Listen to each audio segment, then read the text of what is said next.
Hello, I'm Dr. Willsticks, and today it's story time. So roast your marshmallows and chill to the tale of my player's backstory that managed to change the whole campaign, and what DM tips we can glean from it. So, this story takes place a couple years ago, and we had a couple of players, the most important of which was our cleric, David, who created a backstory in which he was the owner of a great ale producer before a dastardly wizard named Augustus Winterhelm got him so drunk he tricked him into signing over his business and all of his wealth. Well, anyway, so after a few months of playing, the players had finally decided, let's go find and confront so-called Winterhelm. So after another adventure trying to find his location, the party found his location and found out that he was living in a manor with an entire fortune, spending it on partying and drinking and magical experiments. So the party disguised themselves as his apprentices and snuck in, and after accidentally flooding the laundry room and making some pretty decent food, they finally found the lair of Augustus himself. In his study, they battled the wizard, and while they were able to take back the fortune, Augustus Winterhelm was able to escape. Now, as a DM, it is important that when you play a villain, you use them smartly. This includes tactics, and one of the most important tactics is knowing when to flee. Because guess what? If someone thinks they're going to die, they're going to run away because they don't want to die. After a little bit, the players finally decided, hey, let's go find and hunt down Augustus once again.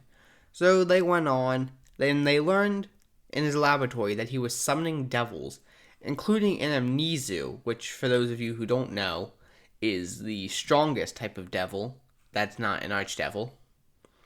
Anyway, the devils began raiding the greatest city on infernal war machines. So the players went on riding their own stolen war machine and began stopping them.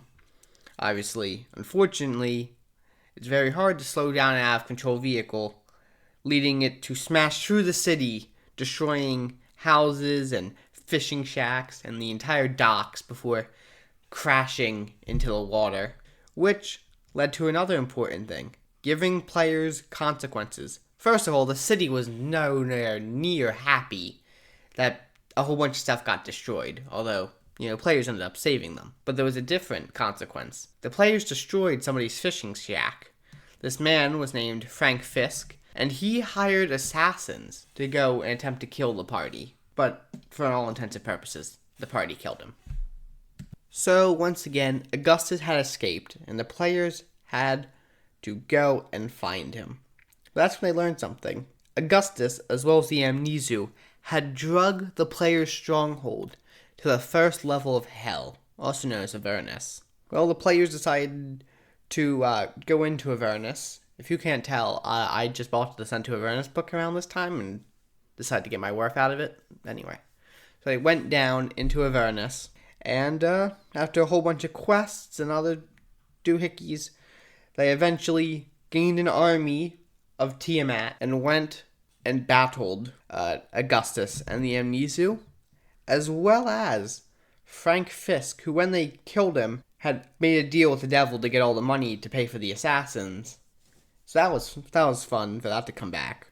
But anyway, they managed to defeat all of them, killing Augustus Winterhelm and trapping the amnesu inside a ring of mind shielding. And from there, that campaign came to a close.